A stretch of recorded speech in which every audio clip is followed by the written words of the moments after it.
et Hachem Hashira. Il faut toujours chanter à Dieu pour le retard. Des fois, Dieu, l'Éternel, Akadosh Baruch Hu, des fois, il te réserve un salaire. Il te réserve un salaire quand tu fais une mitzvah, quand tu fais une bonne action.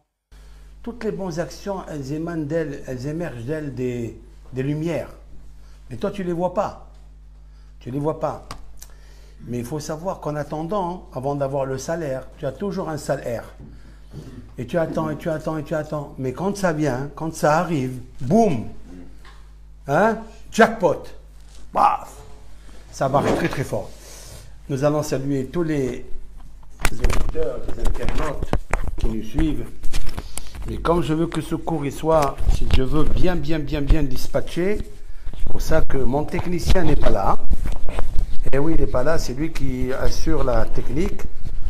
Là, moi, je ne suis pas un grand technicien, mais je vais essayer. Hein, je vais essayer d'arriver. Est-ce que tout le monde m'écoute là-bas? Je peux voir si les internautes, parce que des fois, ils n'écoutent pas le cours. Ça va? Tout va bien? Le son, il est bon avant de commencer? Hein? C'est bon? Le son est bon à la chanson aussi? Chacun a sa chanson et son chant. Surtout un chant magnétique comme aujourd'hui, après Purim, en Israël, Shoshan Purim. Oh, oh. Combien de joie il y a dans ce mois, combien de force il y a dans ce mois. Alors j'ai choisi aujourd'hui un thème, je ne sais pas si vous l'avez reçu, ce thème qui est extraordinaire aujourd'hui, qui est en rapport avec la pierre précieuse qui s'appelle le rubis.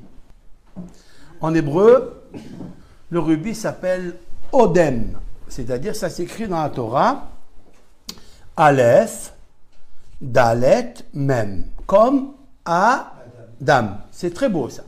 Alors, j'explique, parce que c'est un cours qui n'est pas seulement pour parler des pierres précieuses. Non. Il y a des choses très précieuses au-dessus de la pierre. Il y a quelque chose d'extraordinaire au-dessus de la pierre. Alors, juste, je vous informe ce qui est marqué dans la section que nous avons vécue, Shabbat, Parasha Tetzavé. Vous savez très bien que le nom de Moshe Rabbeinu n'est pas écrit dans cette paracha. Parasha Tetzavé. Il n'y a pas marqué le nom de Moshe. L'Éternel, à la demande de Moïse, de Moshe, de lui demander... Pourquoi te ruiner à acheter tes millefeuilles à la boulangerie alors que tu peux les faire toi-même? À quel moment il a dit Moshe ça? Moshe, il a dit lorsque le peuple d'Israël a fait le veau d'or, alors l'Éternel s'est énervé, il s'est mis en colère, et il voulait tout détruire.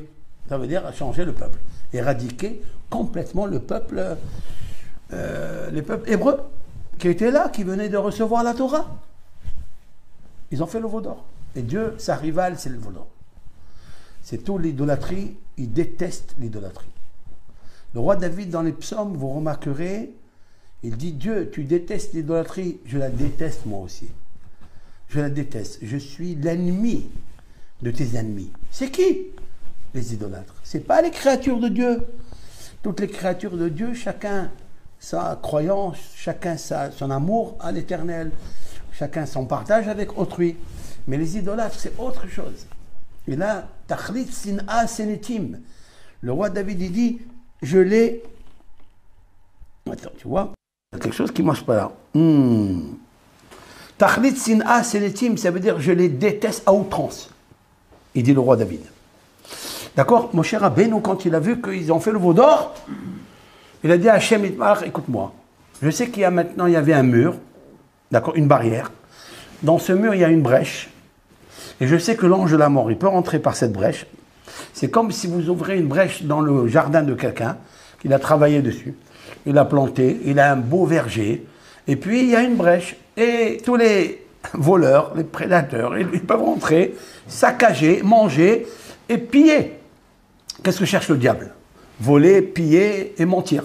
C'est ça? Donc, il y avait cette brèche. Il pouvait rentrer dans cette brèche-là et saccager tout. Qu'est-ce qu'a fait Moshe Rabbeinu? Pour ne pas laisser l'ange de la mort rentrer dans la brèche, Moshe Rabbeinu, il s'est mis à la place de la brèche. C'est beau, ça. Qui est-ce qui a dit une chose pareille? Où c'est marqué qu'il s'est mis à la place de la brèche? Il n'y a pas marqué nulle part. Oui, il y a marqué dans les psaumes du roi David. Il dit, l'Éternel s'est mis en colère à cause du veau d'or, et je cite en hébreu, Loulé Moshe Behiro, s'il n'y avait pas Moshe son chouchou, il est le chouchou. Qui est-ce qui a attesté cette parole qu'il est le chouchou de Dieu? Le choyé de Dieu, c'est qui? Le roi David. S'il n'y avait pas Moshe, son bien-aimé, qui s'est mis à la place de la brèche, il n'y aurait plus de peuple d'Israël. Finish. Donc, Moshe Rabbeinu, c'est quelque chose de grandiose. Alors, pour obtenir le pardon, Dieu lui a dit, bon, tu as remplacé la brèche, je ne fais pas rentrer l'ange de la mort, mais il faut qu'il y ait une brèche dans la Torah que tu as écrite. Je vais te dévoiler toute la Torah entière, mais il va y avoir un endroit où je suis obligé d'enlever ton mérite. D'accord? Et je ne mettrai pas ton nom. Pour Moshe Rabbeinu, ne pas mettre un nom dans la Torah, c'est très grave pour lui. Parce que la Torah est spirituelle, elle est éternelle, elle est infinie. Et enlever le nom de quelqu'un dans la Torah, hein, c'est pas évident. D'ailleurs, ce n'est pas tous les prénoms qui sont cités dans la Torah. Il y a quelques-uns. Par exemple, les femmes des tribus d'Israël, elles ne sont pas mentionnées, excepté Sipora, excepté la femme de Aaron, d'accord? Donc il y a beaucoup, Elisheva, c'est pas évident. Rivka, Rachel, Léa, c'est pas Batia, qui n'est pas juive. Elle est mentionnée dans la Torah, parce qu'elle a sauvé Moshe Rabbeinu. Et là, Moshe Rabbeinu, on le prive. Dans quelle paracha on le prive? Dans quelle section on le prive? La paracha dont je vais vous parler maintenant, je ne vais pas parler de la paracha de la section en elle-même, mais je vais parler de la pierre précieuse du pectoral qui s'appelle le rubis. Parce qu'il y a beaucoup à dire sur ça. Parce qu'il y a beaucoup de gens qui me demandent, Rav, pour ça et pour ça, qu'est-ce qu'il faut faire? Alors j'ai fait toute une étude, ça fait longtemps, hein, j'ai écrit sur ça en hébreu, et là je suis en train de le traduire de vous le traduire en français. Et là-bas, c'est marqué, donc il dit à Moshe, Moshe dit à Dieu, efface-moi de ton livre. Si tu n'acceptes pas, Mehenina, en termes, Mehenina, efface-moi maintenant, s'il te plaît, Misifrecha, de ton livre. Quel livre? La Torah. Normalement, il voulait l'effacer de toute la Torah. Mais Dieu lui a dit, comme tu as dit un mot qui est très très beau, Misifrecha, de ton livre. Ton livre. Comment ça s'écrit Sifrera? Sa mère fait Resh Yud Chaf. Comme si on pouvait dire Misefer Chaf. Du 20e livre. Chaf, c'est 20. Du 20e livre. Quelle est la 20e péricope depuis la Genèse? C'est quelle? Tetzavé. C'est celle-là. Et de quoi il parle? Il parle du pectoral que l'on met sur le cœur d'Aaron, le frère de Moshe Rabbeinu. Et c'est ça, mon cours, il commence à partir de maintenant. Maintenant, qu'est-ce qui se passe? Aaron avait donc un cœur exceptionnel. Alors, je tiens à vous dire quelque chose, c'est que Aaron, la semaine dernière, dans la paracha, il n'y avait pas le nom de Aaron. Une fois, Aaron n'a pas le nom, le prénom, et une fois, Moshe n'a pas le prénom. Qu'est-ce qu'on apprend de là? Qui sont les mêmes. C'est un demi-cycle et un demi-cycle. Ce n'est pas une personne entière, Aaron, et une personne entière, Moshe. Non. Ils font les deux une seule personne. Un demi-cycle et un demi-cycle. Et donc, c'est un miroir. Quand vous êtes un demi-cycle avec l'autre, vous êtes entier. Vous êtes parfait. Vous êtes de connivence. Vous êtes la jouvence. Vous êtes l'amour. Vous êtes tout. En vérité, c'est comme ça que ça doit marcher le couple. Le couple doit marcher moitié et moitié. Si quelqu'un dit, moi je suis entier, toi tu dis moitié entier, ça ne marche pas. Alors après, on se tourne le dos. C'est comme Dieu, quand il a créé le premier homme, il l'a créé en deux. C'est-à-dire, c'est à moi. Vous connaissez? Hein? Il a créé dos à dos comme ça. C'est-à-dire que Hava était entière et Adam était entier. Mais qu'est-ce qui s'est passé? Il commence à se disputer. Dieu, il a dit, bon, je vais la mettre en face de lui. Il a taillé en deux, ça s'appelle dans la Kabbalah, Nessira. Nessira, c'est comme le menuisier, il prend le, comment on appelle ça, non, pas la scie. Le rabot. Il prend le rabot, le rabais. Il prend le rabot, et il fait la nessira. Ça veut dire, il enlève des petites lames, des petites lamelles de trucs. Dieu, il a pris le rabot, si l'on peut dire ainsi, et il a taillé entre les deux. Il a fait la nessira. Il les a coupés. Hein? Il a raboté. Rabotaille. D'accord? Bon. Alors donc, il les a séparés. Pourquoi? Parce que d'abord, Dieu n'aime pas les tourne-dos. Et il lui a dit à Adam Arishon et à Hava, je veux si à moi. Je ne veux pas si à moi. Ça veut dire en un mot, si à moi. Ça veut dire dos à dos. Je veux ici. Comme ça, toi, tu lui dis si, en 3 mots. Si à moi. Il faut que tu sois à moi. Ça veut dire que moi et toi, on est moitié-moitié. C'est ça que ça veut dire. Et ça, aujourd'hui, c'est très difficile d'arriver. Mon cher Rabbeinu, il a fait en sorte qu'une paracha, il n'y a pas son nom. Et Aaron, il a fait en sorte, lui aussi, il a demandé qu'une paracha, il n'y a pas son nom. Comme ça, il n'est pas supérieur à Moshe. C'est magnifique, c'est extraordinaire. Bon, je vais expliquer. Maintenant, dans le pectoral, il y avait, je vais vous lire le pectoral, qu'est-ce qui est marqué là-bas? Il est marqué, qui est quelque chose de très, très, très chachouv, et on va l'étudier ensemble. Alors, il y avait ce qu'on appelle Odem, Tour, Odem, Pidda ou Bareket. J'explique. Il y avait ici, d'accord, 4 rangées.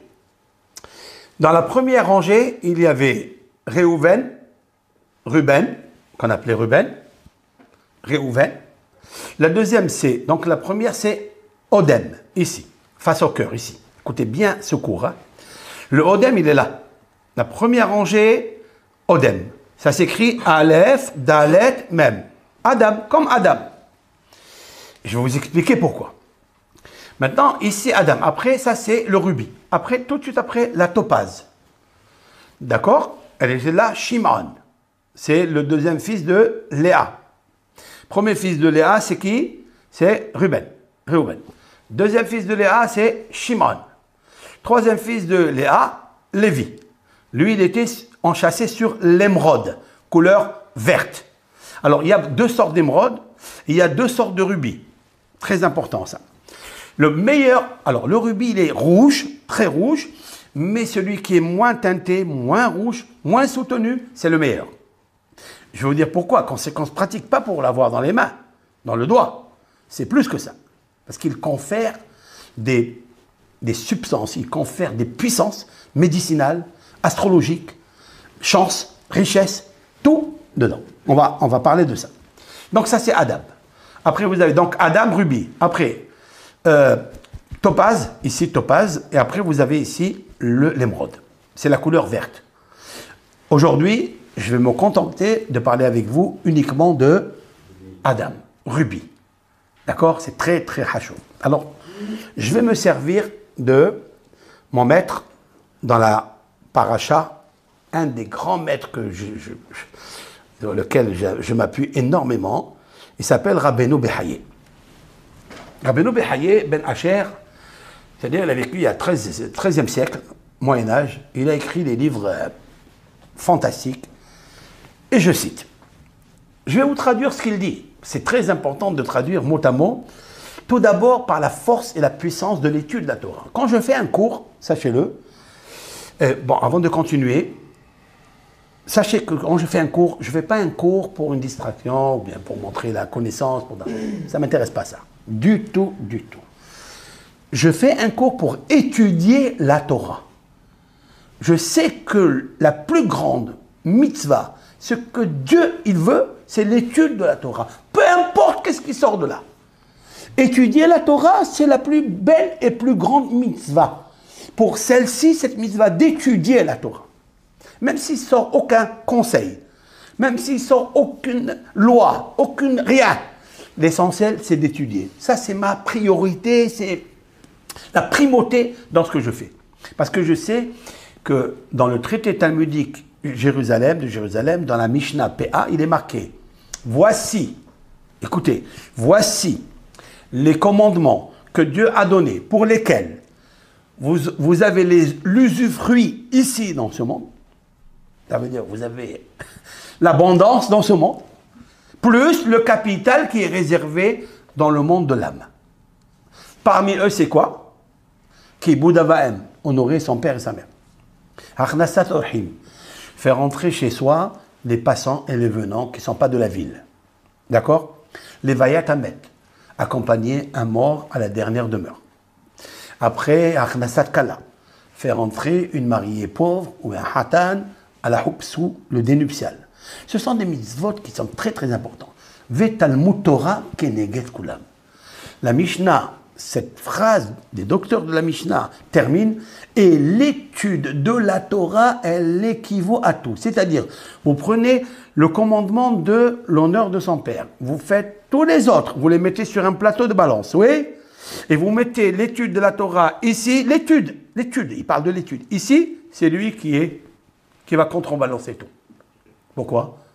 Parce que l'étude de la Torah, c'est une mitzvah très, très, très particulière, l'étude de la Torah. Il dit le Gaon de Vilna, même si j'ai étudié toute la Torah, qui est une Mishnah, une seule loi, et je la répète toute ma vie, j'aurais accompli ma mission. C'est vrai que pour la tête des gens, c'est une révolution, parce que ça sert d'étudier. C'est vrai? Mais j'expliquerai un jour, c'est quoi en fait l'étude de la Torah? Qu'est-ce qu'ils font tous les tzadikim? Alors je vous demande une question. Qu'est-ce qu'ils font tous les tzadikim, tous les hommes pieux, ceux qui étaient justes, ceux qui étaient des grands savants dans l'étude de la Torah? Ils font quoi dans le Gan Eden? Dans le paradis de l'âme, dans le royaume de l'âme, ils font quoi? Ils font quoi? Ils font des mitzvot? Ils accomplissent quoi? L'honneur de son père? Ils se lèvent à la synagogue? Ils étudient la Torah. Voilà, étudier la Torah. C'est pour ça que tous les conseils qu'on donne par rapport au couple, je dis toujours que si le couple ne se met pas à étudier, même peut-être des sujets du couple, mais à étudier dans le livre, c'est beau d'entendre des discours de ça et des conseils de ça, tout ça c'est magnifique, mais c'est pas encore quand tu étudies la Torah. D'ailleurs, le Gaon Rav Shach, c'est lui qui a de traduction très très belle sur la paracha mot à mot avec le Rashi. Le Rashi étant le commentateur, le prince des commentateurs de la Torah. Il dit, il faut étudier Rashi. Et je me suis dit, mais pourquoi? Qu'est-ce que ça a à voir avec le couple? Fais-lui confiance. Pourquoi? Parce que Rashi, il va t'expliquer les choses. Ta tête, ton esprit, il va être pris, il va être saisi par la lumière des textes, par la lumière des commentaires, par la lumière du Midrash. Et c'est ça qu'il fait oublier, en fait. En fait, de rester ignorant, c'est ça le pire. Même si on donne un conseil, on donne 10 000 conseils. Si tant qu'on ne le fait pas, d'abord, ça ne marche pas. Et en plus, si tu n'étudies pas, il n'y a pas de Ezer Shmaimi. Ça veut dire qu'il n'y a pas d'aide spéciale du ciel. Dieu, il veut l'étude de la Torah. Comme ça. Ça, c'est la devise. On expliquera un jour. Maintenant, je reviens. Quelqu'un m'a dit tout à l'heure pour un malade, c'est ça? C'est qui? Tu peux me dire le nom? Yaakov Ben Esther. Il est où? Je sais pas, je peux plus de nouvelles. Mais il est très grave, c'est ça? Grave. Yaakov Ben Esther. Après, donc aussi la bracha pour, Refoua Shelema pour Hanna Bat Esther. Et aussi le Rav Eliyahu Raphaël Jami, à Marseille, qui est aussi dans un état difficile. Il y a aussi Ben Kouka, il s'appelle, je crois, la mère, elle s'appelle Kouka. Il y a aussi le président, le trésorier de la synagogue Ismah Yona, qui lui, je pense qu'il s'appelle Athias. Il s'appelle Athias, mais je ne me rappelle pas. On m'a donné des noms Shabbat, mais je ne me rappelle pas. En tous les cas, ce cours, il est dédié et réservé pour tous les malades d'Israël et pour tous les malades du monde entier. Voilà. Maintenant, écoutez bien. Da, sache. Je cite les mots. Le Rav, avec sa modestie, il dit, donc lui, il a vécu au XIIIe siècle, oui, il dit, sachez que c'est écrit dans les livres scientifiques, Hachmei Teva de l'époque, qui kola avani ma'ekarot, tous les pierres précieuses, shehem ikariot veshashiot, qui sont essentielles, d'accord, enan elayud bet. Il n'y en a que 12. Combien de pierres précieuses vous connaissez-vous? Il y en a plusieurs. Il y a des centaines, il y en a. Mais il dit que tout ça, ce sont que des dérivés. les racines, les essentiels, il y en a 12. Et pourquoi? Vehem avot lechosh ara avanim. Ce sont les pères de tous les autres pierres précieuses. Et tous les autres, ce sont que des dérivés. Alors il dit maintenant, Uma shenatan even odem lir oven. La question, elle est, pourquoi on a posé la pierre de Odem, qui est le rubis, dans le nom de Réhouven, pour le personnage Ruven? Pourquoi? Uma shenatan odem Réhouven. Hashem shi dimu panav behet bilha kshebilbel isurei aviv. Waouh! C'est rouge, hein? Il dit parce que Ruben, il a fait une erreur, où il a changé lorsque Rachel est décédée. Oui. Alors, vous savez très bien que la couche essentielle de Jacob, notre patriarche, elle était dans la tente de Rachel. Point. Une fois que Rachel est décédée, Jacob devait se placer il a mis le lit de Bilha. Non, pas Bilha. Bilha. D'accord? Bilha, oui. Là, c'est la servante de Rachel. Puis, il a fixé son lit là-bas. Réhouven, sa mère est vivante encore. Sa mère, c'est Léa. Et pour venger l'honneur de sa mère, il a retiré le lit de Bilha, de la servante, et il a fait rentrer le lit de Léa. Voilà ce qui est marqué dans le Midrash. Et lorsque Yaakov, il a su ça, il l'a réprimandé. Et là, Ruben, il est devenu comme le rubis. Il est devenu rouge. Et à cause de ça, il dit, chez Dimupanav, parce que son visage, oh là là là là là là, ce truc-là.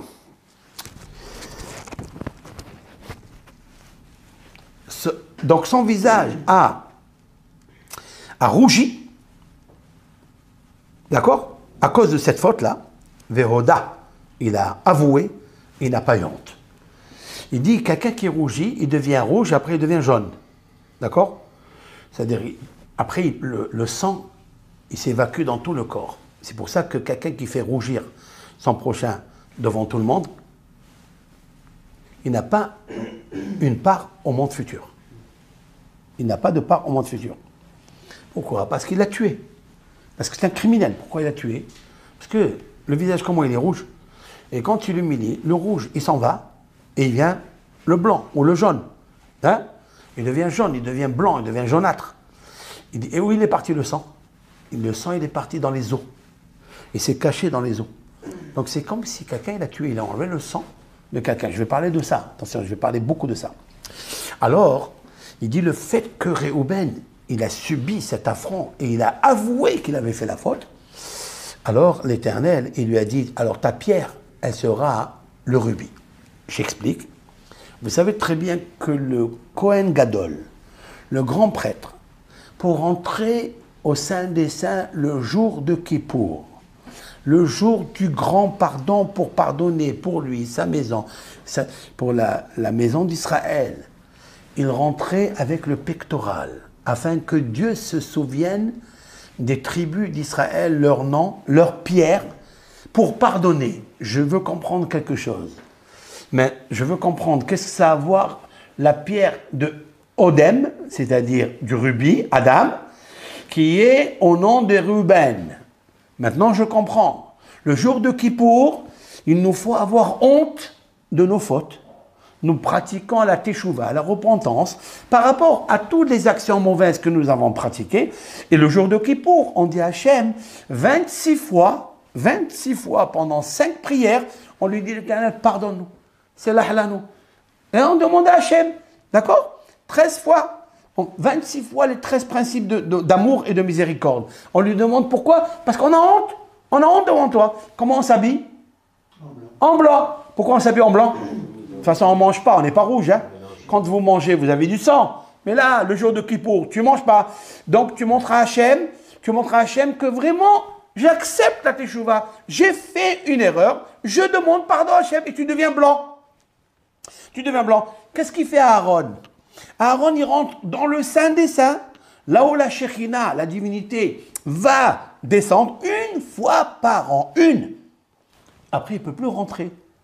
Ni avec le pectoral, ni avec rien du tout. Donc, tout ce pectoral-là, qui étaient là, tous les 12 pierres, c'est que pour le jour de Kippour. D'ailleurs, ce qui est très beau, c'est qu'on envoie un bouc émissaire le jour de Kippour. C'est vrai? Et on tenait une langue en tissu, rouge, couleur rouge. D'accord? Et on l'envoyait. Qu'est-ce qu'on faisait de ce bouc émissaire? Il allait dans un endroit qui s'appelle Tsouk. C'est un endroit dans le désert où il y a une montagne. Cette montagne, elle est fait comme ça. Tu vois? Elle a des lames. Toute la montagne, elle est faite en lames. Et lorsqu'on jetait ce bouc émissaire pour pardonner au peuple d'Israël, il se déchiquetait jusqu'à ce qu'il arrivait en bas. Tout le sang se perdait et il devenait blanc. C'est vrai? Comment on savait, nous qui étions dans le temple, comment on savait que le peuple d'Israël a été pardonné? Eh bien, justement, cette langue, avec couleur pourpre écarlate, c'est-à-dire rouge, elle devenait blanche. C'est incroyable. Il y avait un télétransport, une télépathie entre... Mais ça, c'est pas le bon Dieu qui fait ça. C'est incroyable. Pour nous dire quoi? Que même si, il est inversé, que même si tes péchés sont comme le rouge, pourpre, écarlate, je les rendrai blanches comme la neige. Et comment on le voit? Quand, s'il il devenait pas blanc, la langue, hein, la langue, cette langue-là de tissu, si elle ne devenait pas blanche, si elle restait rouge, ils n'étaient pas pardonnés. Et tous les Kippour, toujours, elle devenait blanche. Parce que Dieu, qu'est-ce que ça veut dire? Eh bien, en fait, c'est ça qui est extraordinaire. Écoutez ce cours-là. Et en fait, cette pierre-là, en vérité, elle ressemble à la mandragore. Vous savez ce que c'est la mandragore? Alors, la mandragore, parce que je ne sais pas si j'ai envoyé le titre dans le thème, la mandragore, c'est pas le mandragore, la mandragore, c'est une plante. Ouais. En France, elle n'existe pas. Elle existe au Maroc, en Italie, en Espagne, en Israël. Il y a encore d'autres pays, tous les pays, en Turquie, en Égypte. Elle pousse seule, sauvage. D'accord? Elle pousse dans les champs. D'accord? Il n'y a pas des tonnes. Elle est très rare.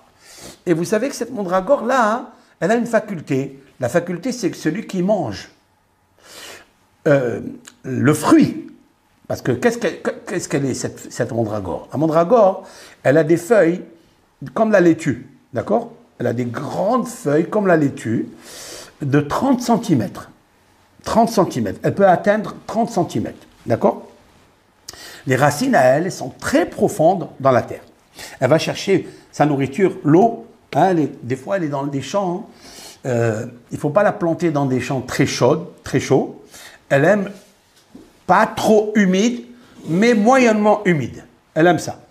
Et donc, elle donne après des petits fruits. Ce petit fruit, c'est ce qui est extraordinaire, c'est que le fruit, il mûrit et il devient couleur. Alors, elle n'est pas grenat, un peu rosâtre, un peu foncé, mais pas rouge. Et de là, on a déduit que le rubis ne doit pas être couleur rouge pourpre écarlate. Il doit être couleur grenat. Un petit peu grenat, c'est le meilleur. Pourquoi je dis c'est le meilleur? Parce qu'il va conférer des choses extraordinaires. Alors, depuis les temps du monde, hein, les Égyptiens, ils savaient, et la Torah, elle a parlé de ça. Et on va arriver. C'est qu'en fait, le fruit, il est comme un chou, tu vois. Il est à l'intérieur avec, voilà, je vais vous marquer ça, comme s'il est enchâssé. Vous savez, quand on prend un diamant, on le met là, on fait, comment on appelle ça, le support, c'est un support, ok? Non, il a un nom. Très bien. Le support. Le sertissage. Non, le sertissage, c'est quand tu sertisses, pas pareil. Le support de ce fruit, de la mandragore, il a 5 pétales. C'est incroyable. Mais je vais vous dire pourquoi. Parce qu'il y a des secrets énormes. Il a 5 pétales. Et il est dedans. Le goût de ce fruit-là, il est le goût de tomate.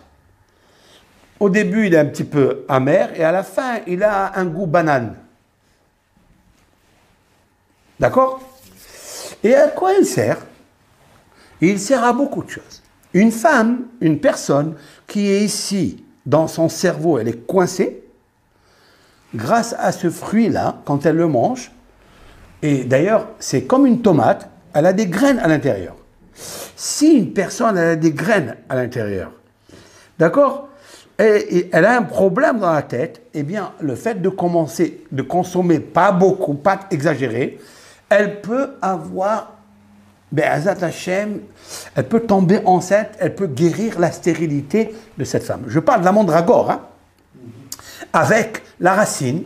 Alors, ce qui est extraordinaire, c'est que la racine, elle ressemble, la racine elle est profonde, elle ressemble à un être humain. Tu as ici un téléphone, là? Tu as un téléphone? Tu prends Google là, maintenant, et tu cherches, tu marques la mandragore. Je vais vous montrer la photo. Celui qui me trouve le premier, comme ça on voit. La mandragore, vous allez voir. Tu as trouvé? Tu as vu la photo? Non, attends.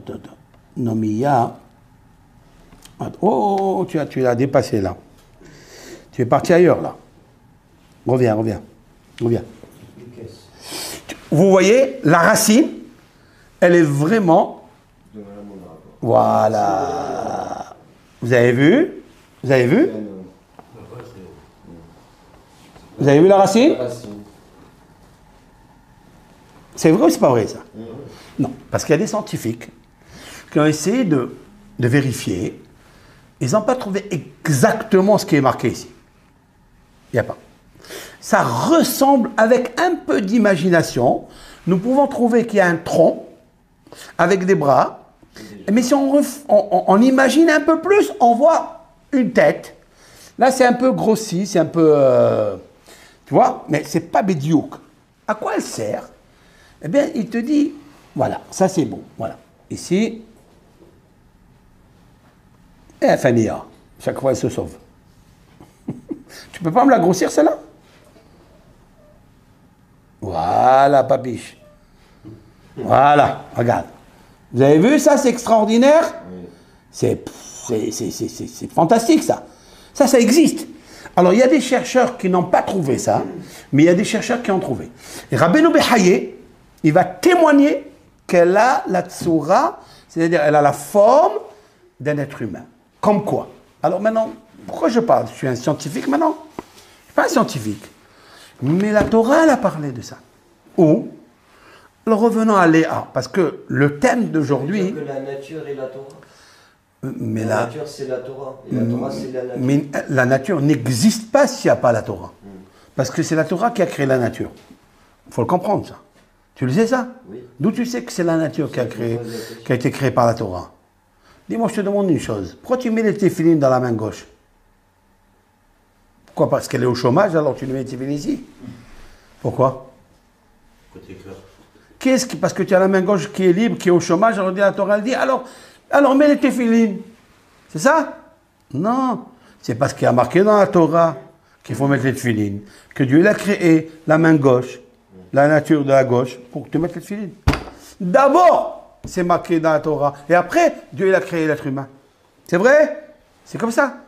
Donc si Dieu, il a créé la mandragore, c'est parce que dans la Torah, il y a marqué la mandragore. Où c'est marqué dans la Torah? Alors, Léa. Alors, le thème d'aujourd'hui, c'est de parler de beaucoup de choses.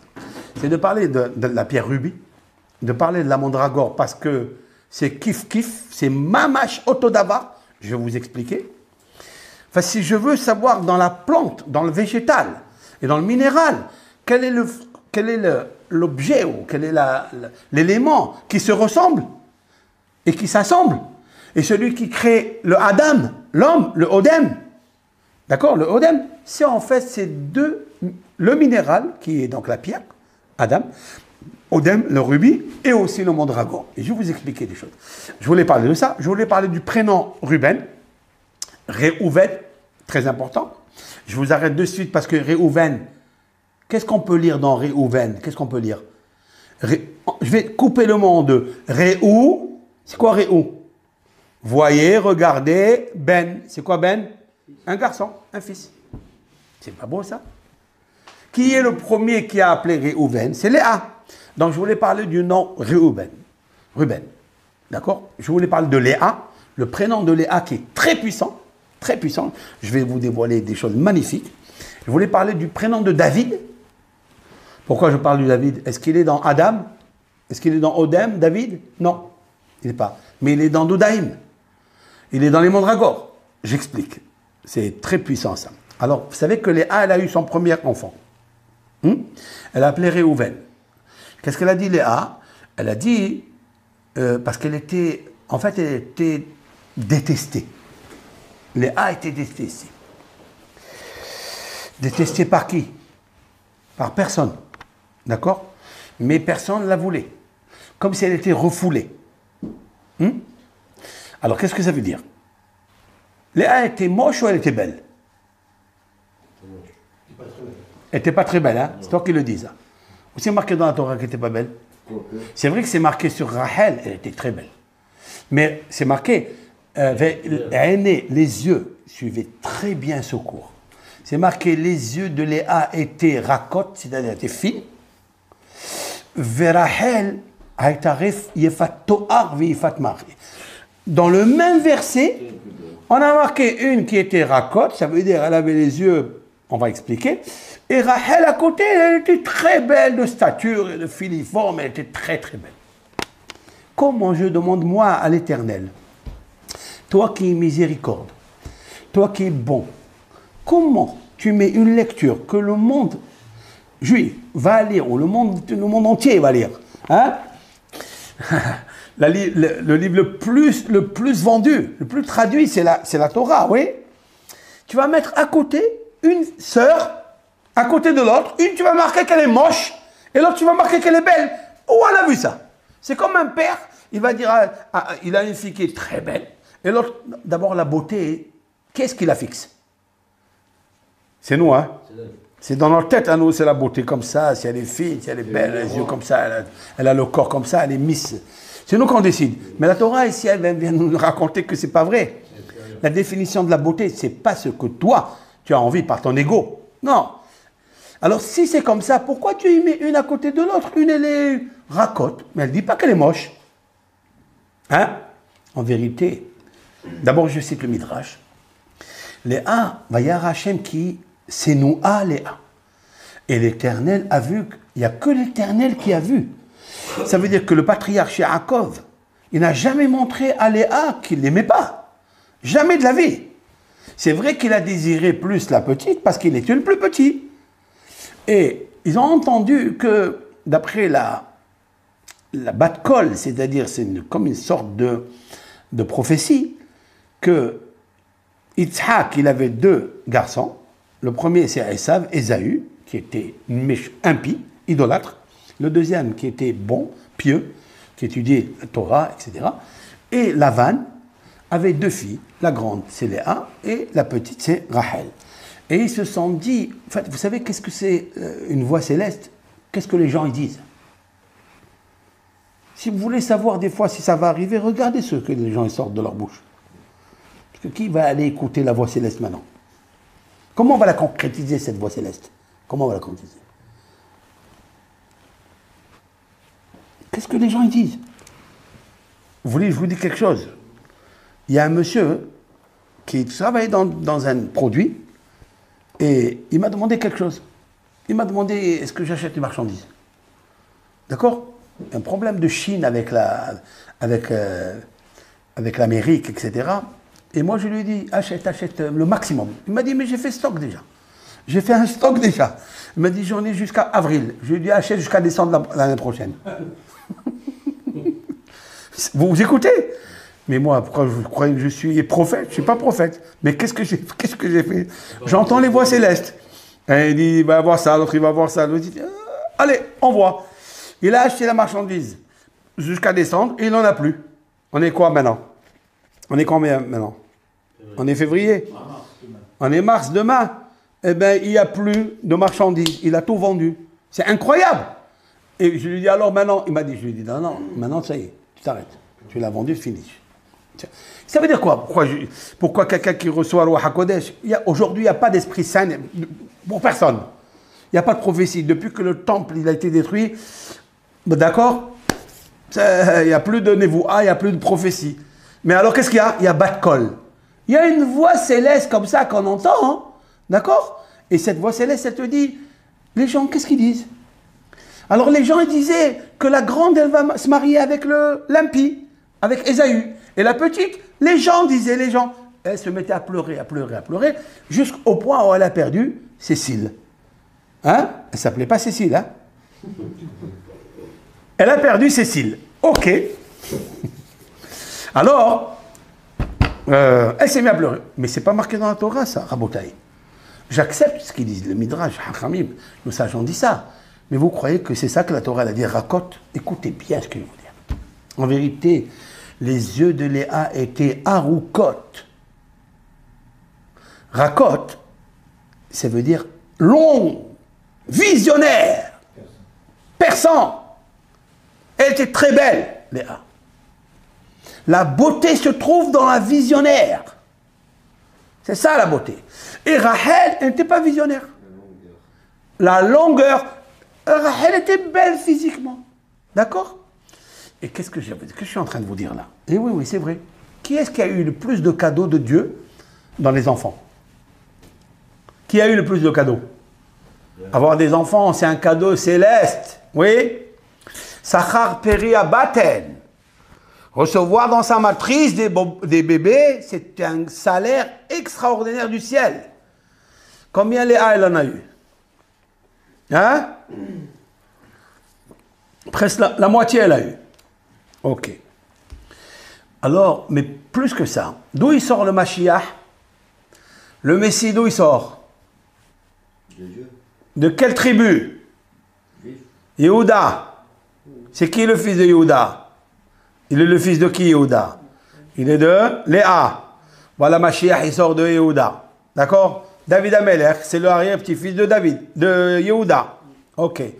D'où il sort le Kohen Gadol, le grand prêtre? D'où? Aaron. D'où il est sorti Aaron? De Lévi, le troisième fils de Léa. D'où il sort Moshe Rabbeinu, le roi, le prophète? D'où il sort? Frère de Aaron, de Lévi, Aoud. Après, qui? Kohen, Lévi. D'où il sort les Lévim? De Lévi. Après, Mashiach, Kohen Gadol, tous les prophètes, ils sont sortis de Kohen Gadol, le Mashiach, ils sont sortis de qui? De Léa. Donc, les yeux de Léa étaient longueur. Ça veut dire que les bébés à elle, les enfants à elle, vont y perdurer jusqu'à l'avènement messianique. Qu'est-ce qu'elle a eu, Rachel? Quels sont les enfants qu'elle a eu, Rachel? Yosef et Binyamin. Yosef, il a eu quoi? Qu'est-ce qu'il a eu, Joseph? Bon, il était ministre en Égypte, ok, pour un moment. Et après, quels sont les enfants de Yosef qui vont mériter la grande prêtrise, les prophéties? Il n'y a pas. Kohen Gadol, ni Moshe, ni le prêtre, ni... D'où ils sont sortis? De Léa. C'est pas la longueur, ça? Et les yeux de Léa étaient longs. Waouh. Écoutez bien maintenant. Si c'est ainsi, voilà pourquoi Dieu, il va bénir le premier enfant, il s'appelle Réhouven. D'accord? Très bien. Non, en fait, le nom de Léa, en lui-même, il est très puissant. Comment ça s'écrit Léa? Celles qui sont natives, celles qui s'appellent Léa, elles ont une grande chance. Très grande chance. Tout d'abord, c'est la Lamed Aleph He, il y a la lettre He, il y a la lettre 5 dedans.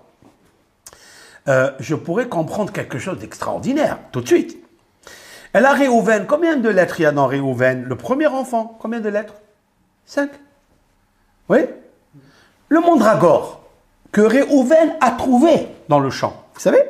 Dans la Torah, c'est marqué. Et voici, lorsqu'est venu l'été, où on fait la vendange ou la cueillette du blé, et voilà que Réhouven a trouvé les mandragores dans le champ. Et il les a amenés à sa mère, Léa. Alors Rachel lui dit, s'il te plaît, donne-moi un peu de mandragore. Et c'est avec ça qu'elle a vendu la couche qu'elle avait avec, comment il s'appelle, son mari. Elle a vendu le mandragore à Yaakov. Et elle a eu un enfant qui s'appelle Yosef. Mais dans la couche que Léa elle a achetée par Yaakov, il est né un enfant qui est le 5e enfant, qui s'appelle Issachar, le salaire. Combien de lettres il y a dans Issachar? 5 lettres. Il a trouvé Réhouven, les mandragores. Combien de pétales il y a dans la mandragore? 5. Vous comprenez ce qui se passe là? Maintenant, écoutez bien. Écoutez bien. Comment s'appellent les mandragores? Ça s'appelle Doudaïm. Comme ça, ils s'appellent. Vous écoutez? Doudaïm. Qu'est-ce que c'est Doudaïm? L'amour. Doudaïm, c'est, vous allez trouver dans le Cantique des Cantiques des dizaines de fois les Chadodi, Anile Dodi, à moi pour mon bien-aimé, Hadoudaïm nat Noureah, la mandragore a donné une belle odeur, une grande odeur, parce qu'elles ont une forte odeur. La mandragore, la boule de la mandragore, elle a une odeur très très agréable. Hadoudaïm nat Noureah. De là, on voit que pour les amours, dans le couple, il faut acheter du parfum. Parce que les doudaïm, ils ont un grand réah. Il faut acheter, je ne sais pas, Samsara, ça s'appelle Sarah. Si tu t'appelles Sam. Si toi tu t'appelles Sam et elle Sarah, Samsara. D'accord? Moi, j'aime acheter Kenzo. Pourquoi Kenzo? Parce que j'ai dit ça, c'est ma femme. Kenzo. Celle-là, c'est ma femme. Ça veut dire, donc les doudaïm, il y a... Alors maintenant, écoutez bien. Léa, Réhouven, doudaïm. Waouh, waouh, waouh, waouh. Ruben, c'est le nom de Adam. Le premier Adam, ça veut dire que Adam, c'est le premier homme du monde. Réhouven, c'est le premier fils de Léa. Donc Léa, elle a une longueur d'onde très longue, très longue, très longue, très longue, très longue. C'est pour ça qu'elle réussit. Mais pourquoi elle réussit? C'est ça qu'on va voir. Très beau. Vous savez combien elle fait la feuille de centimètres? Je vous ai dit tout à l'heure. Vous avez retenu ça? La feuille, elle est comme une laitue. Sauf que la laitue, elle est lisse. Et la feuille de mandragore, elle est un petit peu granulée. Un tout petit peu. Au début, quand elle naît, elle est un peu granulée, mais après, elle s'étale jusqu'à 30 cm. Waouh! Comment on appelle la lettre dans le chiffre de l'alphabet fait le 30? Lamed. Lamed, c'est 30. C'est vrai? Par quelle lettre commence le nom de Léa? Lamed. Parce que c'est 30. Après, vous avez le hé. Donc ici, j'ai 30 cm de la feuille. J'ai 5 pétales, c'est le hé. Et qu'est-ce qui reste? Léa. Qu'est-ce qu'il y a? Aleph, c'est quoi? Odem. C'est le rubis. C'est le Adam. Vous comprenez? C'est le Adam. Alors, qu'est-ce qu'on fait avec ça? Je traduis d'abord le Rabbeinu Behaye, je continue. Rabbeinu Behaye, j'ai fait toute une préface pour arriver à ce qu'il veut dire là. Ça veut dire que celui qui veut que sa femme reste tranquille, il faut lui acheter un beau rubis. Vous n'êtes pas capable de faire ça? David. Jusqu'à quand? Alain, capable. Moi, j'ai acheté un rubis à ma femme. Alors, je vais vous dire pourquoi il sert. Vous avez vu que Léa, elle a été détestée. Et Dieu, il lui a donné 6 enfants. Et que des cracks. D'où il est sorti Sachar, le 5e enfant? C'est le 5e enfant. C'est beau. Les 5 pétales, grâce au mandragore. Et vous allez... D'où il est sorti David Améler? D'où il est sorti le roi David? De Yehuda. Yehuda, c'est le roi d'Israël. D'accord? Combien de lettres il a Yehuda? Il a 5 lettres. Qui l'a fait sortir? Il a fait sortir David. Donc David, il est relié avec Léa. Il est relié avec Yehuda. Comment s'appelle David en hébreu? Dalet, Vav? Dalet. Ça fait combien? Non. Dalet, ça fait 4. Et Vav, ça fait 6. Et Dalet, ça fait 4. 4 et 6, 4, ça fait 14. 4 et 1? 5 pétales. Combien de livres il a écrit David Améler? 5 livres dans le Télim. Tout est là. Grâce à qui? Grâce à Léa. Pourquoi? Parce que Léa, elle a su demander à Dieu. Elle a remercié Dieu. Elle savait faire la prière. Léa, c'est une fonceuse. Elle va, vous savez, elle a une lettre qui est très très grande. La plus haute de l'alphabet, c'est vrai? C'est le lamed. Mais Rachel aussi, elle a le lamed. Rachel. Sauf que Rachel, c'est à la fin. Et Aléa, c'est au début. C'est quoi ça? Je veux dire, il y a ici quelque chose de fabuleux à vous dévoiler. Mais je continue d'abord. D'accord? Alors il dit le Rav, Oda, donc Reuven, il est enchâssé sur la pierre du Odem, parce que elle s'appelle à Even Azot Nikra Rubin.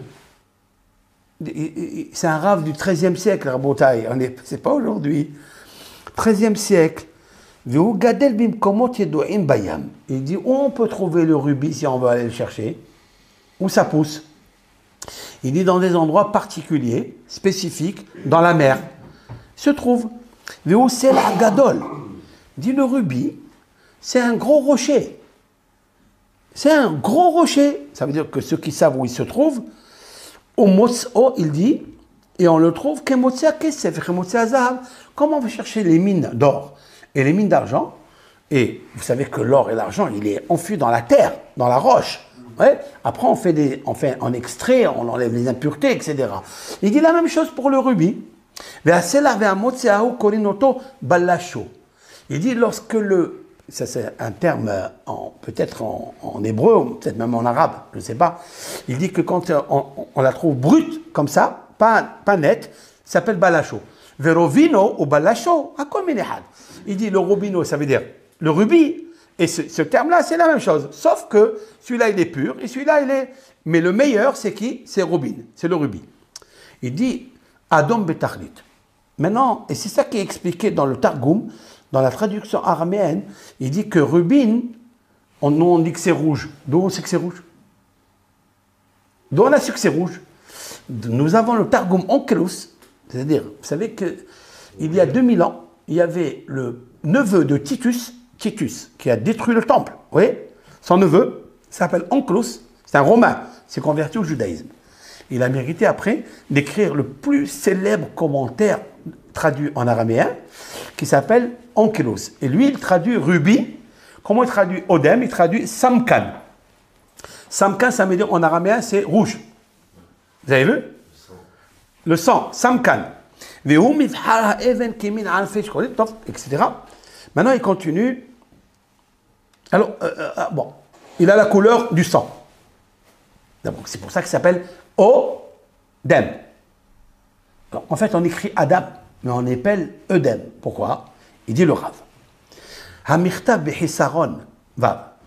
Quand on écrit, normalement, on l'appelle Edem, mais il s'écrit Adam. Pourquoi? Parce que l'essence même de cette pierre, elle confère à Adam un bébé. Elle confère à toute personne. Il va le dire. Mais il dit parce que toutes les... Il va le dire là, tout de suite.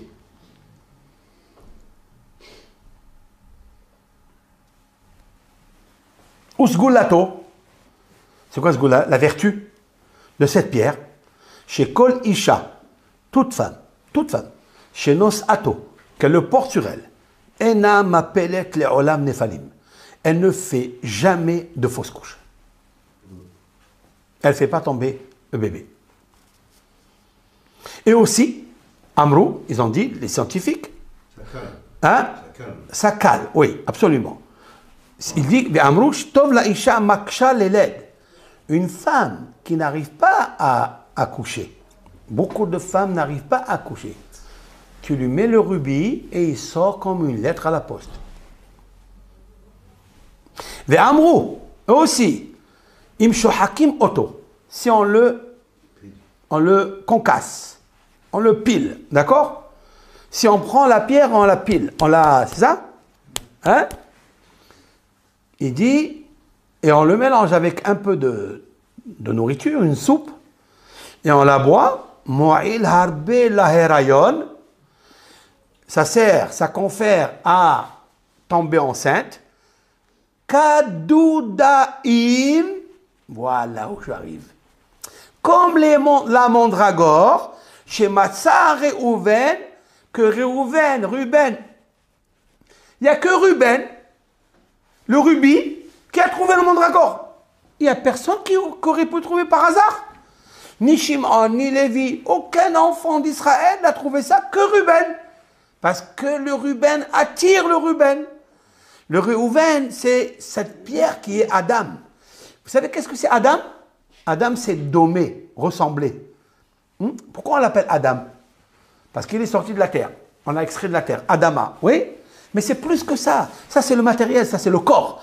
Mais qu'est-ce qui ressemble plus céleste? Quelle est l'imagination? C'est domé la Elion, parce qu'il ressemble au supérieur. Ça veut dire que de la même façon qu'il y a ici, vous, moi, le visage d'un homme, d'une femme, il vient ici, là-haut, il y a la même chose. Il y a ce qu'on appelle en haut dans la Kabbalah, dans le Zohar, Adam Elion, l'homme supérieur. C'est pas, n'imaginez pas qu'il y a un visage, hein? N'envisagez pas ça. C'est assourd ça. D'accord? Non. Ah, c'est interdit. D'accord? Maintenant, il dit que celui qui le concasse, et il le boit à dose infinitésimale, hein, homéopathique, il le boit, elle peut tomber enceinte. D'ailleurs, qu'est-ce qu'elle a fait Rachel des mandragores qu'elle a acheté de Léa? Qu'est-ce qu'elle a fait? Alors, est-ce qu'elle a mangé ou pas? Alors, il y a une grande discussion sur ça. Mais, elle n'a pas compté sur ça pour tomber enceinte. Elle n'a pas compté. C'est vrai que si Dieu, il a créé ces facultés-là, c'est pour une raison. Ça veut dire, Dieu, il a créé la nature. Dans cette nature, il y a une substance qui, oui, peut faire tomber enceinte. Cependant, elle a prié. C'est marqué que dans le texte que l'Éternel a écouté la voix de Rachel. Ça veut dire quoi? Qu'il a écouté la voix de Rachel. Si elle avait pris les mandragores comme une sorte de médicament, de recette, etc., de remède, pourquoi la Torah nous dit que Dieu, il a entendu la voix? Quelle voix? Ça veut dire qu'elle a prié. Ça veut dire que j'ai besoin de deux choses.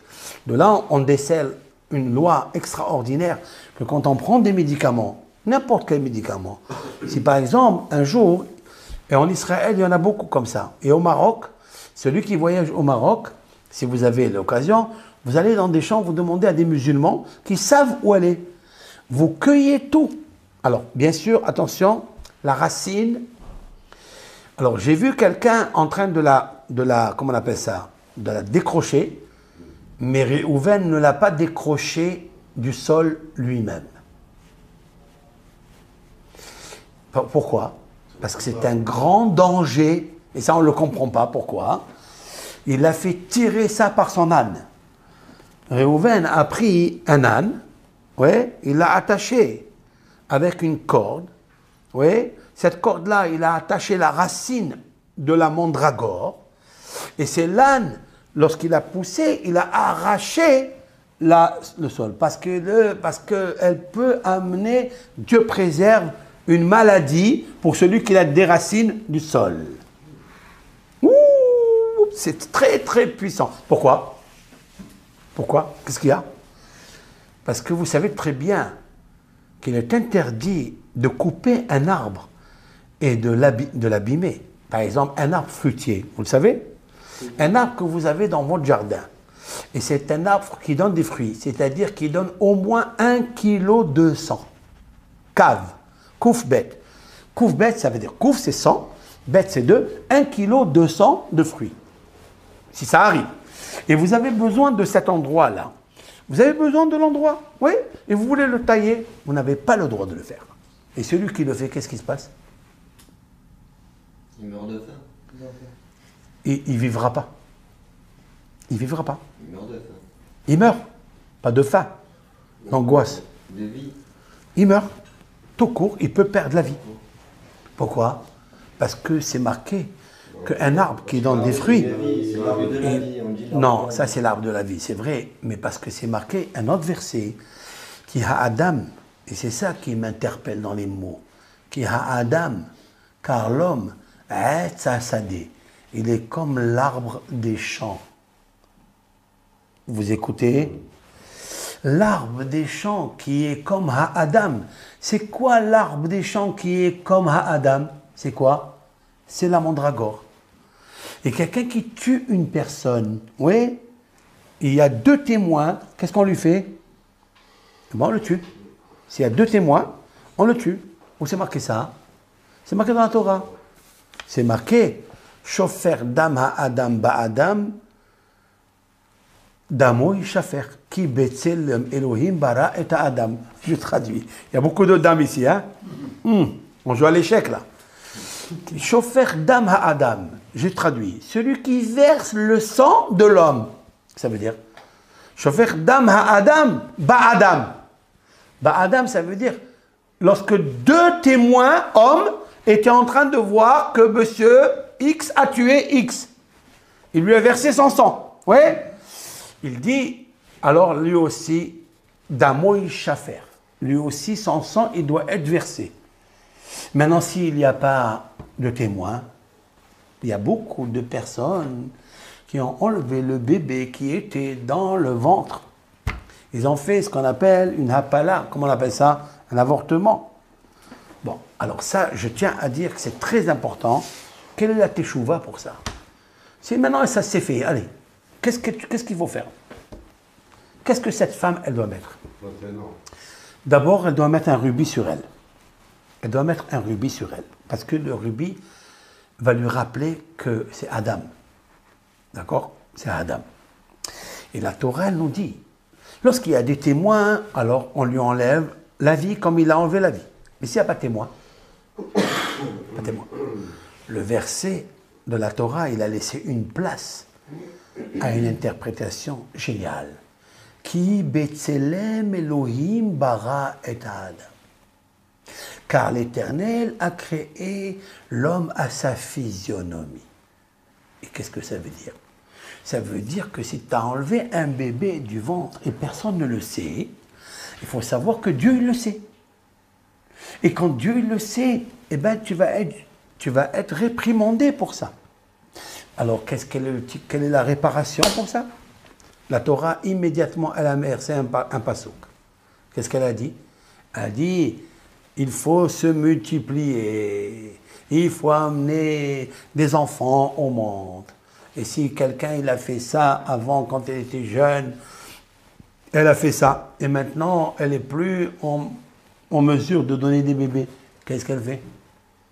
Elle aide pour réparer la faute initiale. Elle doit aider une maman jeune qui n'a pas les moyens, et elle doit l'aider à avoir des enfants. Vous comprenez? Pour ramener le Tselem Elohim, ramener la partie du Tselem Elohim qu'il a perdu. Je vais vous raconter une histoire vécue que la femme m'a racontée. C'est pas une femme, elle est connue dans l'histoire qui raconte ça. Mais moi, je l'ai vue, je l'ai entendue de mes propres oreilles. C'est une femme qui est balanite, c'est-à-dire elle s'occupe du mikvé des femmes. C'est-à-dire qui fait rentrer le mikvé en femme. Et un jour, elle m'a dit qu'elle avait un film à regarder. Elle a dit, le film, il est arrivé, le film. Elle était là-bas dans le mikvé à recevoir une femme de 1, 2, 3, après c'était tard. Et il y avait une qui est arrivée en retard. Mais l'heure où l'autre est arrivée en retard d'un quart d'heure, c'était le moment où elle voit comment on appelle ça, un film. Elle aime une série, je ne sais pas de quoi, de film. Hein? Un passage. Un quoi? Un passage. Un passage. Ah, les passages, là. Ce qu'elle a fait, les passages. Alors, elle lui a dit, non, non, madame, je peux pas. Ça y est, il fallait venir avant. Ils se sont un petit peu disputés. L'autre, elle est partie. Elle n'a pas fait le mikvé. Elle n'a pas fait le mikvé. Et puis, elle a eu des rapports avec son mari, normalement, parce que son mari, il a zigouille. Si elle ne fait pas le... On lui a dit, oh, je suis partie. Et elle ne voulait pas. Mais, vous savez, le Yitzhara, il est grand. Il faut supporter jusqu'au lendemain. Et l'autre, elle a fait une grave erreur. Très grave erreur. Elle pouvait attendre un quart d'heure. Elle n'a pas attendu un quart d'heure. Bon, on oublie cette histoire. Et puis, la femme, cette femme-là, qui est partie, elle a eu un bébé, petit garçon. Et puis ce garçon, il a grandi. Et un jour, il était dans la moto. Ça veut dire qu'il a 15 ans, 16 ans, il était en moto. Et puis cette femme-là, qui était la balanite, oui, celle qui ne l'a pas reçue, elle sortait d'un endroit et lui, pof, il l'a écrasé, il l'a tué. C'est incroyable ça. C'est quoi ça? C'est quoi ça? Il n'y avait pas témoin. Il n'y avait aucun témoin. Chauffeur d'Ama Adam, celui qui verse le dam d'un homme, Adam, lorsqu'il y a 2 témoins, alors on lui punit. On lui dit, toi tu as ôté la vie d'un homme, alors on t'enlève ensemble. Ok. Mais, qui Betselem Elohim, et la Torah dit quelque chose. C'est quoi Betselem Elohim? C'est quoi? Avec la physionomie céleste, Dieu a créé Adam, l'homme. Ça veut dire quand il n'y a pas de témoin, comme dans ce cas-là, il n'y avait pas de témoin. Mais il y a le Tselem Elohim. C'est quoi Tselem? Le mot physionomie, mais ça vient du mot Matslema. C'est quoi Matslema? Caméra. Tselem, c'est caméra, c'est une caméra. Nous avons un visage caméra avec Dieu. C'est le même. Si l'on peut dire ainsi, attention, hein. Faut pas imaginer. Ça veut dire Dieu nous a fait à son image. Qu'est-ce qu'elle fait la caméra toute la journée? Elle capte des images. Qui Betselem Elohim. Dieu, il avait une caméra au-dessus de cette femme. Et donc, qu'est-ce qu'il a fait avec le Khou? Il a fait. Si j'étais moi à sa place, j'aurais conseillé de comment réparer. C'est justement, elle aurait évité, bien sûr, quand je dis j'étais à sa place. Ça veut dire, voilà, parce que bon, après il y a eu un petit souci avec la fille, etc. C'était la même chose. Et Baruch Hashem, je lui ai donné un conseil qu'elle a évité beaucoup de choses, de mauvaises. Mais quel est le conseil qu'il faut donner? Il faut donner un conseil d'aider des femmes pour accoucher, oui, pour accoucher des enfants. Par exemple, il y a des femmes jeunes qui sont stériles, d'accord? Aider à avoir des enfants, d'accord? Pour ramener l'âme à Adam, la ramener. Maintenant, je vais terminer parce que le cours il est long, mais je vais vous dire quelque chose de très vrai, très très vrai.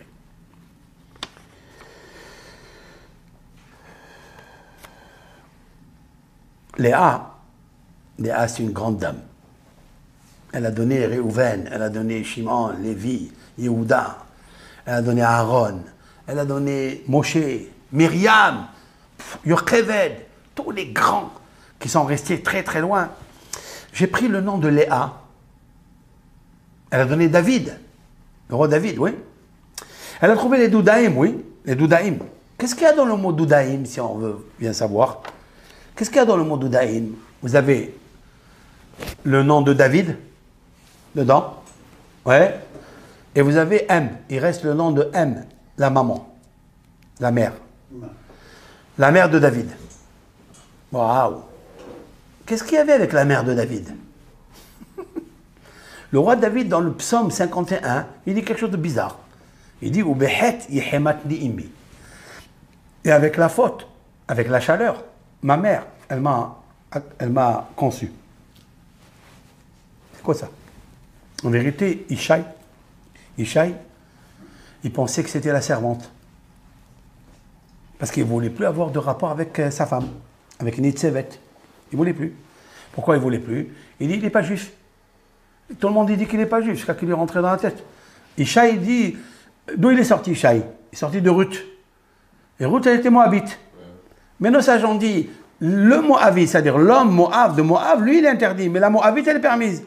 Mais ce n'est pas tout le monde qui était d'accord avec ça. Ça veut dire que beaucoup de rabbins, des grands juges, ils disaient non, même la Moabite, elle est interdite. Donc Ishaï, il a fait beaucoup d'enfants, mais avant de sortir David, il a dit je ne veux pas. Il dit peut-être que je vais faire sortir encore des péchés, je vais faire des péchés. Il n'a pas voulu. Et il a commandé sa servante. Et sa servante, elle était tellement fidèle avec sa maîtresse, elle est partie dire à Nitzevet, Nitzevet c'est la femme de Ishaï, elle lui a dit écoute, ce soir, normalement, je dois être avec Ishaï. Mais c'est toi qui vas entrer à ma place. Très bien. On va s'imaginer comme ça, ok? Maintenant, Ishaï, sa tête, elle est avec qui? Sa pensée, elle est avec qui? Avec qui? Avec la servante. Mais le corps, avec qui elle est? Avec? Très bien. Et Réhouven. Ça c'est d'accord. Ishaï, il était avec la tête avec la servante, mais en vérité, avec son corps, il était avec sa femme. Yaakov avec nous. quand il est rentré pour se marier avec qui? Avec Rachel. Mais qu'est-ce qu'il a fait son père Lavan? Il a fait rentrer Léa. Donc sa tête, elle était avec Rachel et le corps avec Léa. Waouh, waouh, waouh. Ils ont subi le même sort. Et qu'est-ce qui sort de ça? Qu'est-ce qui sort de ça? Des grandes sadikim, des grands maîtres. De Léa, il sort Réhouven, qui va sauver Yosef. C'est lui qui va sauver, qui sauvera Yosef. Bon, c'est un peu compliqué. D'accord? Il lui a fallu 7 ans, non? Hein? Il lui a fallu 7 ans. Pour qu'il puisse aller avec Rachel. Oui, 14 ans. 14 ans. 14. Il a travaillé 7. Ouais. Mais tu me dis quelque chose de très fort là. Parce qu'il a attendu 14 ans pour se marier avec Rachel. Mais Rachel, elle ne va pas avoir Yosef qu'après. Parce qu'il va ajouter. Mais en fait, 14, c'est quoi? C'est David. Ça veut dire que grâce à qui? Grâce à qui elle va avoir un enfant? Rachel. Ouais, c'est grâce à Réhouven, grâce à Léa, qui va lui donner les mandragores pour sortir le bébé. Tu comprends? Tout ça, c'est du ciel. Tout ça, c'est fait par le ciel. Bon, finalement, donc on voit de là quelque chose ça veut dire que Réhouven, dans sa tête, c'est un vrai Adam. Ça veut dire qu'en fait, tous les Ruben, hein, ils ont quelle force ils ont? Quelle force? Visionnaire. C'est pour ça qu'il s'appelle Réhouven. C'est un fils, Réhou, qui a une vision. Ça, c'est Léa. Léa, elle avait ça. Bon, donc je vois que Doudaïm, vous savez combien c'est la valeur numérique d'Oudaïm? Ben, c'est très beau, ça. Ça veut dire qu'en fait, la personne, si elle va au Maroc ou elle va, je ne sais où, en Israël, et elle demande, elle commande des fruits des d'Oudaïm, ou bien des racines. Vous savez que même les feuilles, elles se mangent avec la laitue. Vous pouvez mélanger des feuilles, il ne faut pas trop consommer, et elle confère, qu'est-ce qu'elle confère? Un calme. Celui qui mange les feuilles de la mandragore, s'il a l'insomnie, écoutez bien ce que je vous dis, s'il a l'insomnie, elle le calme. Elle le calme. Si par exemple quelqu'un, je veux parler ouvertement avec tout le monde, hein, quelqu'un, il refoule d'avoir des rapports avec son épouse, bien, il se passe des fois des choses où on n'a pas envie. Qu'est-ce qu'il fait pour retrouver, pour se booster, quoi? Qu'est-ce qu'on fait? On mange les feuilles de la mandragore. C'est incroyable. On n'a pas besoin de Viagra ou la comment il s'appelle tout ça. Pas besoin. D'accord? Ça veut dire que c'est des choses cachères, ça. Avec la laitue. C'est incroyable. Maintenant, celui qui prend la racine. La racine. Oui, la Torah, elle a dit ça. C'est pas. Parce que, en fait, quand Léa, elle ne pouvait pas avoir d'enfant, pourquoi il lui a amené le mandragore? Parce qu'à ce moment-là, Rachel, elle a commencé un petit peu à vieillir. Et elle s'est dit, Bobo, je ne vais pas avoir d'enfant. Il est venu le mandragore, il a ajouté de l'amour. C'est pour ça que ça s'appelle Doudaïm, Dodi, mon bien-aimé. C'est Mamash l'amour. C'est pour ça que le nom de David, c'est l'amour. Ah, maintenant, je comprends beaucoup de choses, non? Pourquoi? Parce que le nom de David, c'est le Télim. Celui qui lit, celui qui a perdu l'amour. Oui? Celui qui est refoulé, celui qui est détesté. Comme Léa, ben on crée David. On prend les psaumes et on commence à étudier. Le psaume, c'est vrai ou pas? Maintenant, je termine juste avec quelque chose en vous montrant c'est quoi Léa. Le Sod, un grand secret que Dieu m'a donné. Un grand. Et le nom de Léa, toutes celles qui sont natives de Léa, elles ont quelque chose de magnifique. Comment on écrit Léa? Lamed, oui. Vous voulez que je vous le marque ici? Non, je vais vous marquer en grand, comme ça vous allez le voir. Léa, elle est à l'honneur aujourd'hui. Regardez.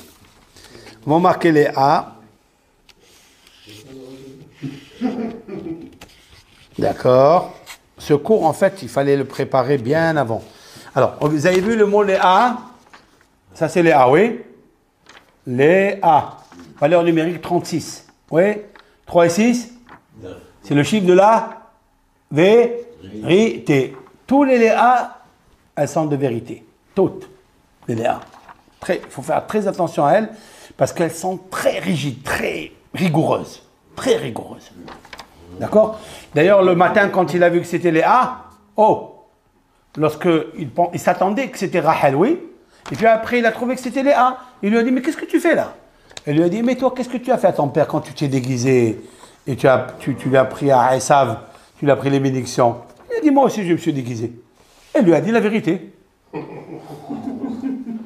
Mais c'est une vérité, c'est du tac au tac, tu vois? Tac, tac. Toi, tu as fait ça, moi, je te dis ça.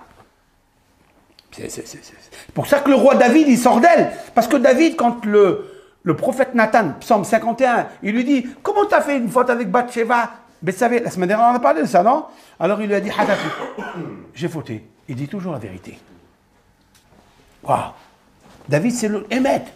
Émettre les David. Il y a un verset. Émettre les David. Les David émettent. Le roi David émettre. D'où ça sort cette vérité? De Léa. Très bien. Voilà le nom de Léa, d'accord? Maintenant, sinon, nous allons faire ce qu'on appelle, on va concasser le nom de Léa. On va le concasser. Quand on prend une olive, oui, et on la concasse, on fait quoi? On fait sortir quoi? Le jus. Quel jus? Mais où il est ce jus? L'intérieur. Viens, on va voir, on va concasser le nom de Léa, on va sortir le jus à l'intérieur. L'huile d'olive. Qu'est-ce qu'on fait sortir à l'intérieur? Allez. Alors, je vais marquer. Comment on lit un lamed? Lamed. Voilà, je vais faire marquer lamed. OK? Après, il y a Aleph. Léa. Aleph. Après, il y a un He. On va l'écrire avec Aleph. Voilà. OK? Vous avez vu ce nom? Alors, combien j'avais de lettres? 1, 2, 3. Combien j'en fais rentrer encore? 4, 5, 6, 7, 8. D'accord? Il y a 8 ici. OK? Vous me suivez? Très bien. Ça donne un chiffre. Je ne vais pas parler du chiffre, parce qu'il y a un autre cours à faire sur ça. La dimension de Léa, elle est puissante, nucléaire. Mais ce qui m'interroge le plus, ce qui m'intéresse, dont je suis fasciné, c'est l'intériorité. Qu'est-ce qui est sorti à l'intérieur? Allez. Allez. Il est sorti ici. Vous avez vu, on a ajouté un Aleph? Ok, on a ajouté un Aleph, je vais marquer ici. On a ajouté un Dalet. Oui, ici, Lamed. Dalet, oui, vous avez vu? Oui. On a ajouté un Mem. Aleph, Dalet, Mem. Adam. Odem. Le rubis. L'homme. Et qu'est-ce qui reste maintenant dans les lettres? P et Lamed. C'est quoi P et Lamed? Paul. C'est quoi Paul? Tomber. Tomber le Adam. C'est-à-dire fausse couche. Ça ne fait pas tomber le Adam. Le rubis, le Odem, ça retient l'enfant. Et ce n'est pas une démonstration magnifique, ce que les scientifiques et les kabbalistes ont dit, que celui qui porte le rubis, sur lui, il ne fait pas tomber le bébé, il ne fait pas de fausse couche. Et celui aussi qui facilite de faire sortir le bébé, c'est vrai. Maintenant, comment ça s'appelle le miracle du sang? Ça veut dire qu'il retient le sang. Oui, le rubis retient le sang. Écoutez bien. Vous avez le P. Oui, P. Vous me suivez? Là. P. Vous avez vu? Oui. Ouais. Après, vous avez le Lamed. Oui. Vous avez le Aleph. Oui. Pélé. C'est quoi Pélé? Le miracle. Qu'est-ce qui reste ici? Dalet même. Dame. Le miracle du sang. Vous comprenez? Et tout ça est inscrit dans le mot Léa. Donc Léa, elle était belle ou elle était moche? Puissante. Elle était puissante, Léa. Elle est très puissante. Et c'est ça qui est très, très, très beau. Et là, c'est ça qui est extraordinaire. Vous savez que la valeur numérique, comme je vous ai dit, c'est 191. 191, oui. 191. Si je vais au psaume, très, très beau, ce psaume-là, je vais aller dans le psaume, mais pas ce soir, on va terminer. Là, la valeur numérique de 191, c'est le verset dont je vous ai parlé tout à l'heure. Dam ha-adam ba-adam damo ishafer. Dam, le sang. Ba-adam, l'homme. Ba-adam, sang. Damo, le sang. 2 fois le sang, 2 fois Adam. Ça veut dire que la valeur numérique de Léa, c'est elle qui retient le sang. Vous comprenez? Elle ne verse pas le sang. Très hachouf, très, très, très, très important. Et là, je vous dis quelque chose de magnifique. Je vais vous terminer quelque chose de très beau. C'est que vous savez, pour ma part, à moi, avec l'aide d'Hachem, j'ai écrit ça dans mon livre, en hébreu. Et en fait, vous savez que Ruben, ouais, lorsque les frères de Yosef ont voulu tuer Yosef, c'est vrai, ils ont pris les couteaux et les sabres pour le tuer. Qui a sauvé Yosef de la main de ses frères? Ruben. Quelle est la phrase qu'il a sortie, que la Torah, elle a écrit éternellement? Qu'est-ce qu'il a dit à ses frères? Vous voulez que je vous le dise? Al tishpechu dam. Ne verse pas le sang. Ne verse pas le sang. Voilà pourquoi on met ici, dans le pectoral, le nom de Adam, au nom de Ruben, parce que Ruben, il est le fils de Léa. Et Ruben, il a dit, j'ai sauvé Yosef, car j'ai dit, ne verse pas le sang. Et pourquoi ne verse pas le sang? Quand tu verses pas le sang, alors tu mérites d'être enchâssé sur la pierre qui s'appelle Adam. Comme ça, tu seras toujours un homme, et pas Adam. Ça veut dire Aleph à côté et Dam à côté. Al tishpechu dam. Vous comprenez ça? C'est très très puissant ça. Le Rabbi Chaim Vital a dit quand il y avait une épidémie dans sa ville, c'était en Irak, hein, il était à Damas. Il était à Damasek. Il y avait une épidémie, 2 épidémies. Les femmes, elles mouraient jeunes et la plupart elles étaient stériles.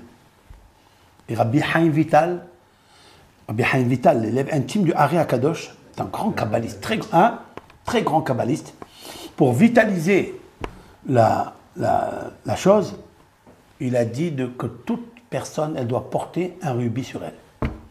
Ça enlève Shaitan, ça enlève le mal, Adam. Et toutes les femmes qui se sont procurées des rubis, elles sont tombées toutes enceintes. Sans carte vitale. Vous écoutez, mais c'est la Torah. Maintenant, tout ce que je vous dis là, tout.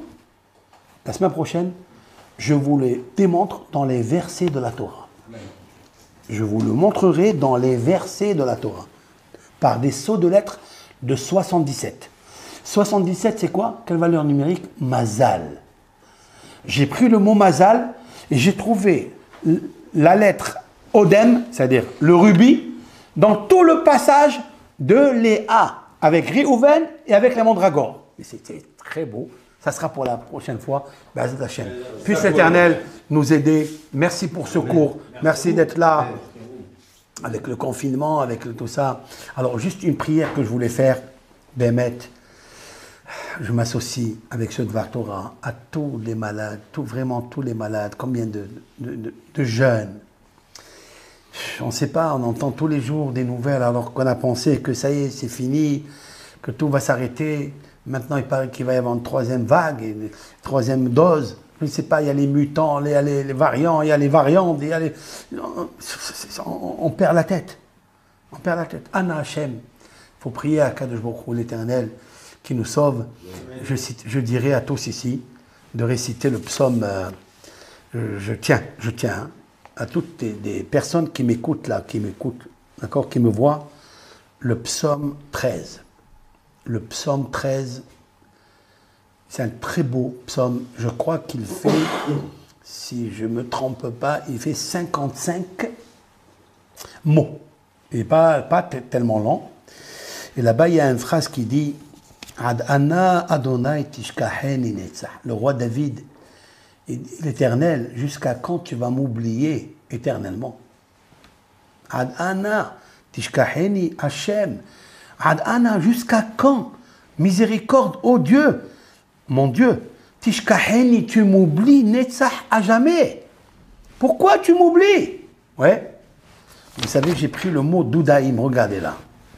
J'ai pris le mot doudaïm. Le mot doudaïm. Et je l'ai concassé. J'ai obtenu une valeur numérique 1092. Oui?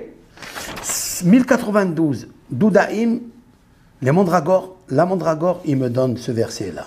Ad anna Hashem tishkaheni lisa. C'est Léa. Léa, quand elle était souffrante pendant 7 années.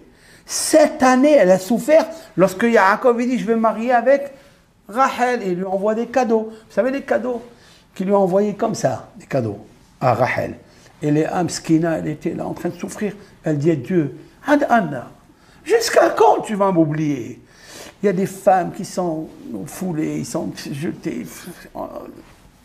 Prenez le psaume Yud Gimel. C'est quoi Yud Gimel? C'est combien? 13. Valeur numérique, Ahava, amour. Je ne veux pas être refoulé. Je ne veux pas être rejeté. Je veux pas, j'ai un enfant, 2 enfants, après ça y est. On dirait une serpillère, on dirait ça y est, je ne peux plus. Voilà, Dieu préserve. Hein? La femme, c'est Bat Israël. Il ne faut pas qu'elle soit refoulée. Parce qu'on dit, elle n'est pas jeune, elle n'est pas avec ça. Attention. À 7 ans, elle a souffert, elle a dit, Anna, Hachem, jusqu'à quand l'Éternel, tu vas m'oublier? Elle priait ça. Qu'est-ce qu'elle a trouvé? Les Doudaïm, l'amour. Elle a trouvé les Doudaïm, valeur numérique 1092. C'est très beau ça, c'est très beau. Et donc, elle a trouvé l'amour, et elle a trouvé le bonheur, elle a tout trouvé par la prière. Psaume 13. 13, c'est le chiffre de la 13 miséricorde. 13 fondements de miséricorde. Hashem, Hashem, El, Hanoun, Verahum, Erech, Apayim, Verab, Hesed, Ve'emet, Notzer, Hesed, L'Alafim. C'est amour. Il y a 13 principes de miséricorde de Dieu, de l'amour. C'est un psaume extraordinaire qui donne de l'amour pour enlever, pour refouler le refoulement. Vous comprenez? Il ratson que Hachem nous écoute, que toutes ces paroles-là. Amen. Amen. Kol tov lachem.